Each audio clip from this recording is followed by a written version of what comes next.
যুক্তরাজ্যের লন্ডনে জাঁকজমকপূর্ণ আয়োজনে অনুষ্ঠিত হয়েছে টিউশন প্রতিষ্ঠান এক্সেল টিউটরের কমার্শিয়াল রোড শাখার 2026 সালে কৃতিত্বপূর্ণ ফলাফল অর্জনকারী শিক্ষার্থীদের সম্মাননা প্রদান অনুষ্ঠান অ্যাওয়ার্ড শিরোমণি। স্থানীয় সময় রোববার বিকেলে ইস্ট লন্ডনের একটি হলে এই বর্ণাঢ্য অনুষ্ঠানের আয়োজন করা হয়। অনুষ্ঠানে অভিভাবক, ছাত্রছাত্রী সহ বিভিন্ন শ্রেণী পেশার মানুষ উপস্থিত ছিলেন। চ্যানেল এস এর যুক্তরাজ্য প্রতিনিধি এহসানুল ইসলাম চৌধুরী শামীম জানান, এক্সেল টিউটরের চেয়ারম্যান আনিসুজ্জামানের সভাপতিত্বে অনুষ্ঠানে প্রধান অতিথি ছিলেন ইম্পেরিয়াল কলেজের প্রফেসর ডক্টর মঞ্জু শওকত।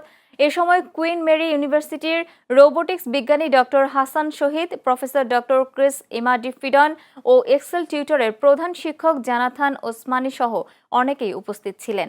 অনুষ্ঠান শেষে প্রায় 135 জন শিক্ষার্থীর হাতে অ্যাওয়ার্ড, মেডেল ও সার্টিফিকেট তুলে দেন অতিথিরা।